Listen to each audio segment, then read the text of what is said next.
Hey la team, j'espère que vous allez bien. Aujourd'hui, on va parler d'un thème un peu particulier. Parce que figurez-vous que hier soir, j'ai fini le dernier épisode de Squid Game. Et là, la révélation de ça les gars, l'épiphanie, l'illumination. Ah, j'ai compris un truc. L'être humain est malléable, comme de la pâte à modeler Lidl. T'as pas idée. Vous n'avez même pas idée les gars. Et surtout, que celui qui nous séduit, nous conduit. Mais attendez les gars, avant de commencer, laissez-moi un gros pouce bleu. Ok? Alors, plus sérieusement. Parce que Squid Game, c'est pas juste une série Netflix les gars. C'est un miroir. Un miroir un peu sale, un peu violent, un peu rouge de sang, mais un miroir quand même. Et je me suis dit, mais attends, ce truc-là, c'est pas juste de la fiction. C'est une parabole moderne. Une version Netflix de ce que la Bible dit depuis 2000 ans.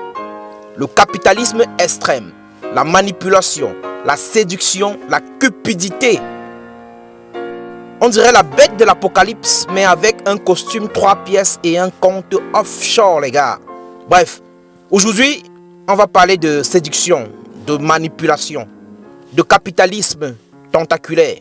Et surtout de comment ne pas devenir un joueur de Squid Game dans la vie réelle. Là, c'est le plus important.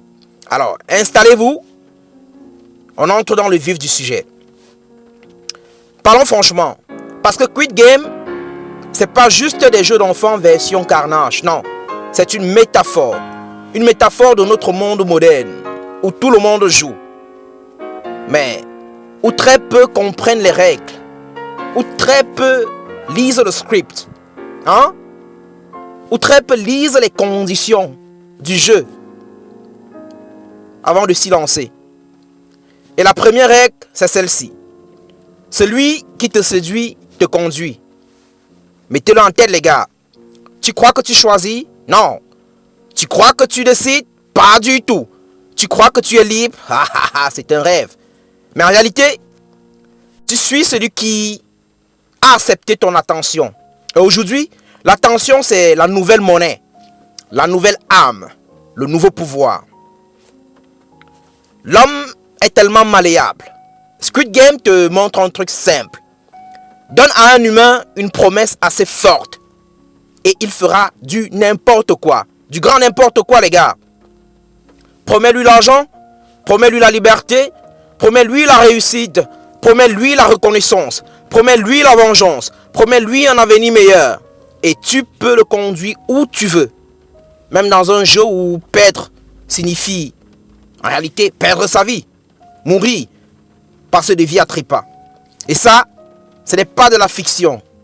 C'est la vraie vie, les gars. Regardez autour de vous. Les gens suivent des influenceurs comme des gourous. Les gens achètent des choses qu'ils ne veulent pas pour impressionner des gens qu'ils n'aiment pas. Les gens se ruinent pour faire comme tout le monde. Les gens se perdent dans des systèmes qui les broient. Pourquoi? Parce que la séduction précède la destruction. Ah mais qu'est-ce que tu croyais? C'est vrai que la Bible dit l'humilité précède la gloire. Mais dans la vie réelle, gars, quand tu n'as pas le mental de résistant, le mental qu'il faut, la séduction précède la destruction. La chute directe. Et bye bye. La Bible le dit depuis très longtemps. Le monde entier est sous la puissance du malin. 1 Jean 5, verset 19.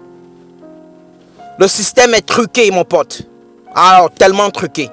Le capitalisme extrême est une pieuvre à 1000 tentacules. Vous n'avez pas idée. Tu veux une image biblique moderne? Alors je te la donne là tout de suite.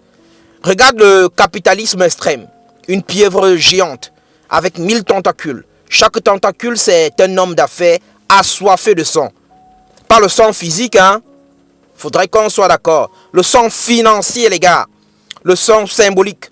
Le sang de ton temps, de ton énergie, de ton attention, de ton âme, les gars, de ton âme.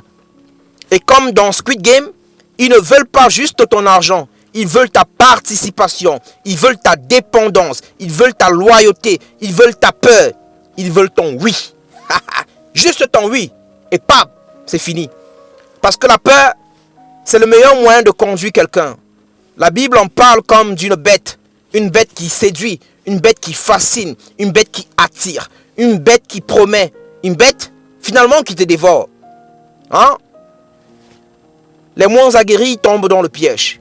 Et malheureusement, ceux qui ne sont pas préparés, ceux qui ne sont pas enracinés, ceux qui ne sont pas éveillés, ceux qui ne sont pas spirituellement musclés, hein, tombent lamentablement, rapidement, facilement. Parce que la séduction, finalement, elle est subtile.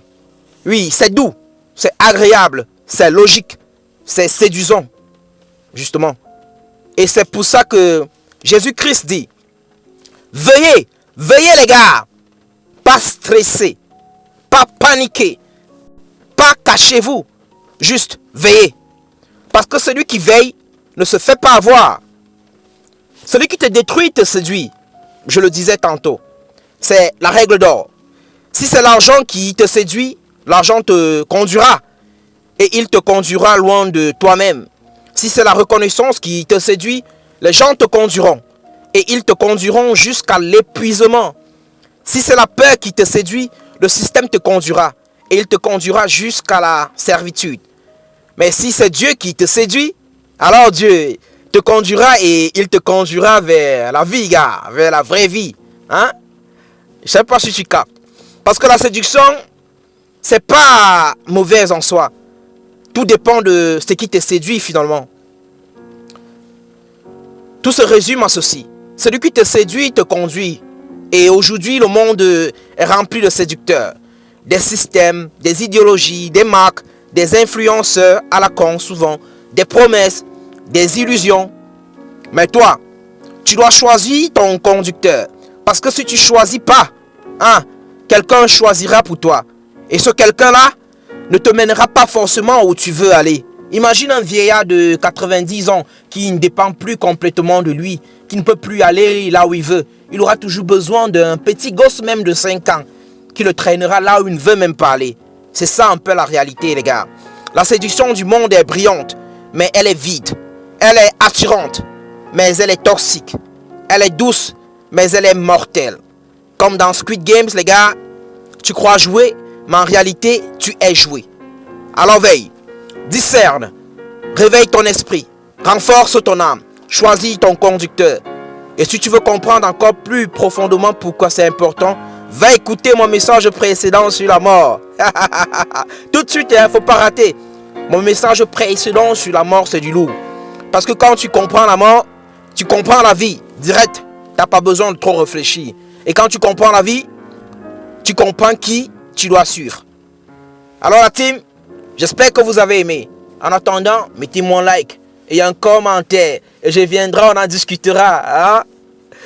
Que le Seigneur Jésus-Christ vous bénisse abondamment. Be the love and be the gospel. Ciao la team. Peace.